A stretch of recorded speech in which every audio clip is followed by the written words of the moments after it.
Right now at noon, cities across the U.S. preparing for demonstrations, how they're protesting President Trump's immigration control policies. Plus, President Trump meets with his national security team after Israel's strike and Iranian nuclear sites, what the president is now saying. This is News 3 Now at noon. Thanks for joining us. I'm Josh Breiter. First at noon, a silver alert is in effect for a missing Evansville man. Police are searching for 72-year-old Carl Creedy. Police say he disappeared from his room on South 5th Street around 11 last night. Someone discovered he was missing around 5 this morning. Creedy does not have access to a vehicle, and police are canvassing the area on foot. He stands at 5'11", weighs 171 pounds, and has gray hair, a beard, and brown eyes. He was last seen wearing gray pajamas with circles and squares and a gray fleece button-up. If you see him or know where he might be, call Evansville Police right away at 608-882-2292. Right now, an appeals court is allowing President Trump to retain control of California National Guard members. That ruling overnight pauses one just hours earlier. It had ordered the handoff to begin at noon today. The legal battle comes amid days of anti-ICE protests in Los Angeles. An appeals hearing is set for Tuesday. President Trump cites a legal provision that he says allows him to commander state troops to suppress a, quote, rebellion. We are staying here to liberate this city from the socialist and the burdensome leadership that this governor and that this mayor have placed on this country. There's no invasion. There's no rebellion. It's absurd. Also at issue are about 700 Marines that the military says are prepared to protect federal property in L.A. As protests nationwide gain more attention, organizers are calling tomorrow the nationwide Day of Defiance. 2 protests are scheduled for downtown Madison. The first is in part of nationwide Women's March event called Kick Out the Clowns. It will be followed by the No Kings March. The Madison Police Department is working closely with protest organizers to ensure peaceful demonstrations. Acting Chief of Police John Patterson emphasizes that their top priority is keeping everyone safe. We've got to do our due diligence to make sure we're trying both before, during, and after to stay in good communication so that we're ensuring safety. As protests happen across the country, Chief Patterson says he's not anticipating anything like 2020 or current LA protests in Madison. The 2 rallies are expected to draw thousands to downtown Madison tomorrow. Kick Out the Clowns is scheduled from noon to 2 at Library Mall. That event is part of over 350 actions happening across all 50 states, coinciding with President Trump's military birthday parade in D.C. The No Kings March will follow starting at 2. Demonstrators will march to King Street for a rally on Capitol Square. Now, first check of your Friday forecast. Meteorologist Jacob Montesano is out on the weather patio here in Madison. Hi, Jacob.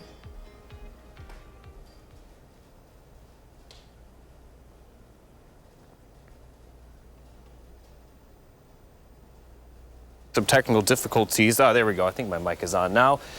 We are seeing some very comfortable temperatures out here, upper 60s, lower 70s, and we're seeing mostly sunny skies. Now, it is a little bit cooler further north as we are seeing some 50s out there, but we also are seeing some rain for those areas as well. So a little bit not as summer-like the further north you're located, but some rain. The rain is very, very light up there, and a lot of the area, although we're not expecting a ton of rainfall, definitely could see some this afternoon.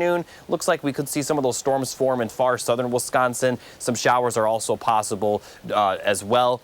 And these storms are going to be very isolated. Overall, we're not going to see much. A lot of the area should be dry. And then once we get to the overnight hours, we're more likely to be dry. Also want to mention that the air quality is a lot better. Still seeing some moderate levels out there, but we also are seeing a lot of areas in the good air quality levels. So that's definitely some good news. So looking at the forecast for this afternoon, we are going to continue to see mostly cloudy skies. We could see a good amount of sunshine at points, but those temperatures aren't going to be quite as warm as they will be over the weekend, but still very comfortable. Highs will be in the middle 70s. I got a small chance of some storms, but the storms are going to be very isolated, and they're also going to likely be very brief. For tonight, we'll see lows dropping into the middle 50s with warm temperatures for your Saturday, as highs will get possibly closer to 80, and we also will see more sunshine. But for Father's Day, we are going to see a chance of rainfall. I'll have more details on that coming up a little bit later. All right, Jacob, we'll see you in a few minutes. Thank you.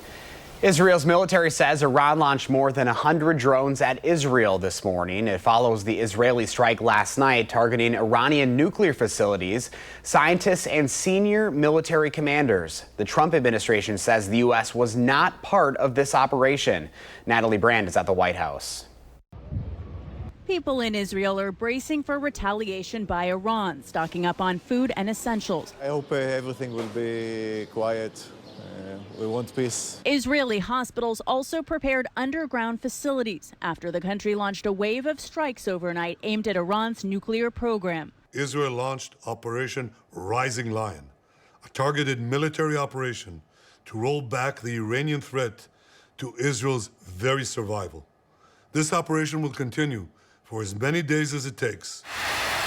Israeli Prime Minister Benjamin Netanyahu says Israeli warplanes struck more than 100 targets and killed leading nuclear scientists and at least 3 top Iranian generals. Damage could also be seen in this residential neighborhood, with Iran's supreme leader vowing severe punishment.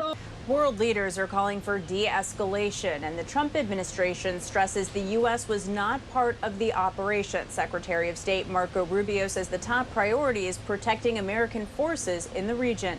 President Trump on social media warned Iran it will only get worse unless they come to the negotiating table, saying Iran must make a nuclear deal before there is nothing left. Dan Raviv is a veteran journalist covering the Middle East. What he put on Truth Social this morning means that he does see the Israeli airstrikes as a leverage on Iran. And he warned that more attacks are planned and they will be more brutal. That indicates that he is in on what the Israelis are planning. Iran state media says Iran no longer plans to participate in nuclear talks with the U.S. that had been scheduled for this weekend. The U.S. still hopes to resume them. Natalie Brand, CBS News, the White House. There are reports that at least 78 Iranians were killed and more than 300 others wounded following the Israeli attacks. The United Nations Security Council is holding an emergency meeting over the escalating crisis today. A federal judge is blocking part of President Trump's executive order that seeks to overhaul how elections are run in the U.S. The preliminary injunction blocks requirements to show written proof of U.S. citizenship when registering to vote. The judge also blocked Trump's effort to prohibit states from counting mail-in ballots that arrive after Election Day. The mail-in ballot ruling applies only in states that filed the lawsuit. Opponents of the executive order say requiring documented proof of citizenship would deter people from registering. The judge noted examples such as college students or immigrants who don't have access to a birth certificate or passport. Republicans at the state capitol are introducing a new tax cut. This after the proposal has been delayed for weeks after debates between them and local Democrats. The tax cuts target a couple of different groups. It would expand the state's second lowest tax bracket to $67,000 for married filers or $50,000 for single filers. That means more people will pay a lower income tax rate than their state taxes. It's important if you're going to build a proper budget for the state of Wisconsin that you both invest in priorities and work to return money to the hardworking taxpayers. But Democrats are arguing that an earlier vote to keep some of the cost of school funding on local districts will increase what Wisconsinites have to pay. We want to make sure that working people can succeed, but I think it's getting harder and harder for working families and seniors to be able to afford their home and their property taxes when they keep on having to go to referendum simply to get a basic service of state government, which is a good public school. Lawmakers will continue to work on the state budget over the next couple of weeks. They traditionally finish the 2-year spending plan by the end of June. Coming up next on News 3 Now at noon, how Barbie is stepping into artificial intelligence, plus why more than 1 million power banks are now being recalled.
The House has passed a recessions package that would look to claw back $9.4 billion from foreign aid, NPR, and PBS funding. President Donald Trump said voting for the bill would be a no-brainer, but a new Senate Democrats report said around 60% of radio and TV stations in states the president won would be gutted by the cuts. The bill now heads to the Senate. Nearly 1.2 million Anchor power banks have been recalled due to fire risk. The Consumer Product Safety Commission says there have been at least 19 reports of fires and explosions, with 2 reports of minor burns and 11 reports of property damage, totaling more than $60,000. The company warns that consumers should contact their local waste management services for instructions on how to throw away the lithium-ion battery-powered banks. Users can also contact Anchor Innovations to get a free replacement product. The products were on the market from mid-2016 through 2022. And Barbie is stepping into AI. Mattel, the toy maker behind the popular brand, and others like Hot Wheels and Fisher-Price, is partnering with OpenAI to create new AI-powered toys and games. The company says the new products will create, quote, age-appropriate play experiences with an emphasis on innovation, privacy, and safety. That's your CBS News Money Watch report. For more, log on to cbsmoneywatch.com. At the CBS Broadcast Center, I'm Jesse Mitchell. Here's a look at the current stock numbers at the noon hour. The Dow is down 527 points, NASDAQ down 101, and the S&P 500 down 27 at this hour. Our Call for Action volunteers are in the building taking your consumer complaints and taking action on your behalf. Call for action at 608-270-2833 or submit a claim anytime at channel3000.com/call-for-action. Pam Yankee has the farm numbers straight ahead, and Jacob is tracking some alert day conditions later in the first warn forecast. On Live at 4 today, we talked to a speaker of Madison's No Kings protest ahead of the demonstration this weekend.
Welcome back. Let's check in now with Pam Yankee for the Midwest Farm Report. Happy Friday. We made it.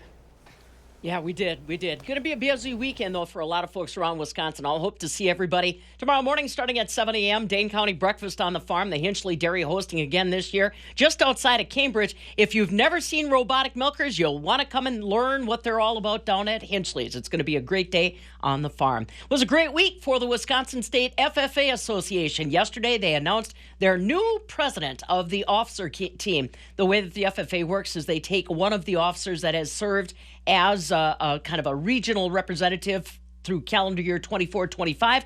And this smiling face, Amalia Draxler from Glenwood City, was selected by the officer team to be the president of the 2025-2026 officer team. Her parents are Mike and Rebecca Draxler, her advisor, Kirsten Conder, and she is currently a student at UW-Madison pursuing a degree in agriculture and applied economics. So she will continue to try to get some of those classes in while representing the FFA as the state officer. She's also involved in the Association of Women in Agriculture. So a really great way to cap off a very successful 96th annual state FFA convention that wrapped up yesterday at the Alliant Energy Center. I mentioned it earlier that we are going to be busy with dairy events this weekend. There's some 16 different dairy events happening around the state of Wisconsin. Watertown Agribusiness Group has their dairy breakfast Saturday and Sunday in Watertown. We've got the Walworth County Dairy Breakfast. We also have the Lafayette County Dairy Breakfast happening tomorrow. If you need more details, go to WisconsinDairy.org, WisconsinDairy.org. And like I said, myself and my entire Midwest Farm Report team will be out at Hinchley's in Cambridge tomorrow morning. Dairy markets today, a little bit mixed. Dairy is the softer commodity, while corn, beans, and wheat remain robust despite Wall Street's fallings. Barrel cheese today is down 1.5 pennies at 183.5. 40-pound block cheese down 1/4 at 183 3/4. Double A butter another 2.5 cents higher, back to $2.57 a pound. So yeah, going to be a great morning out on the farm. The weather looks like it's holding nice. Just remind everybody, Josh, if they're going to be going to some of those dairy events, think about footwear. You might be walking through a cornfield, or not a cornfield, a hayfield that's a little bit wet. Those strollers can get a little bit dirty. So get your mind right before you show up at all of our big dairy events tomorrow. You're just getting the full effect of being out on the farm when you're prepared for all that stuff, because you just never know what's going to happen.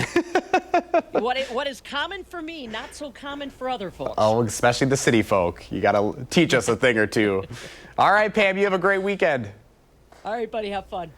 Well, June is also Pride Month, a celebration of the LGBTQ plus community and their cultural contributions. Multiple Pride events are happening in the Madison area this weekend. Tonight, the Orpheum Theater in downtown will host a free all-ages drag celebration called Pride Day the 13th. That starts at 7 o'clock.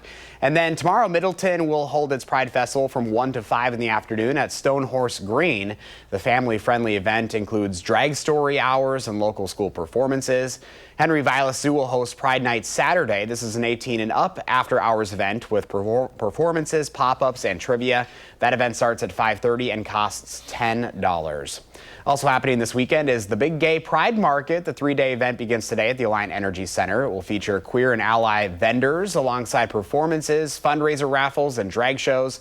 Friday evening will feature an 18-plus session from 6 to 10. The event is all ages for the rest of the weekend. Masks are required on Sunday. Well, hey, we're looking ahead to Father's Day weekend. It's going to be a busy one, so how's it looking? First Four meteorologist Jacob Montesano has that forecast. Hi, Jacob. Hey, Josh. Unfortunately, there is a chance of rainfall, and temperatures are also going to be warm. In fact, we're going to see highs near 80 degrees moving forward, with the exception of today, which will likely stay in the middle to lower 70s. But we will see some summer-like temperatures kind of continue in the forecast. Like I mentioned, we are going to see a few chances of some thunderstorms for Father's Day. But next week, storms will be a lot more likely, next work week, I should say, especially for the middle portion of the week. I'll get to that in a moment. But first, let's take a look at your weekend rainfall forecast. For today, again, some light isolated showers and a few storms are possible, but any place that does see rain, it will likely be very brief, and a lot of the area will not see any rainfall for the rest of today. Then overnight and tomorrow, much of the area will be dry. Far northern counties could see a few passing showers, but we're not expecting much for your Saturday. In fact, we'll see plenty of sunshine, especially in the afternoon. And then as we get towards Saturday night and Father's Day, we are going to see some of those showers begin developing. Looking off to the northwest, we can see a line of thunderstorms expected to move into our area early Sunday morning, but that rain will dissipate a little bit as it makes its way in. It's still going to produce rainfall, just not quite as heavy as it will be when it's northwest of us. Then throughout the day on Father's Day, we could continue to see a few on and off showers and thunderstorms. Nothing is expected to be too consistent, so there will likely be long dry periods during the day. But at any given point, we could see one of these pop-up storms form. And then for Monday, we're going to see more chances of thunderstorms. And it's really common this time of the year to just have a chance of rain pretty much every day. Now, to recap the weekend, highs will be near 80 degrees both days. Very small chance of rain Saturday, but for the most part, we are going to be dry and sunny, especially for the afternoon hours. Sunday, a better chance of some thunderstorms, but again, it's not going to be an all-day thing, so it will likely be a few on and off chances of thunderstorms. Now, as we get towards the middle of next week, we already have an alert in the forecast for Wednesday, as we are going to see the possibility of a few strong storms, and we may have to extend that to include Tuesday as well. But for right now, we just have it on Wednesday. And as we take a look at next work week's forecast, chance of storms Monday. We're going to see a chance of storms Tuesday as well. Again, very common this time of the year to have a chance of rain just about every day. Then for Wednesday, we'll start out very, very early. We'll start out dry. But then as we get towards the late morning and afternoon, we are expected to see widespread showers and thunderstorms. Could be an all-day thing, as this rain is expected to continue into Wednesday night and Thursday as well. Now, obviously, the severe weather outlook it's very not detailed right now, considering it's 6 days out, but we are very likely going to see plenty of rainfall, even if we don't see a lot of severe weather. But we still are expecting that severe weather for Wednesday nonetheless. But looking at the rainfall forecast, we could see over 2 inches of rainfall over the next week with all those chances of thunderstorms that we're going to see. And a lot of the next 7 to 10 days will have high temperatures right near 80 degrees. So, you know, although a lot of rain's in the forecast, as I keep saying, this is the rainiest time of the year, and it's very common for us to see that for the middle of June. So Alert Day Wednesday, we'll continue having more details on it as it gets closer. And for Father's Day, again, just keep an eye on the radar for much of the day, as we'll see some dry periods and some periods of rain. All right, we'll be watching, Jacob. Thank you. Now let's see what Howard's working on at the Mr. Food Test Kitchen. Grab a stack of napkins, because you're going to need them for the humongous ribs we're making today. The best part? You'll have the recipe in time for Father's Day.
I've got a question.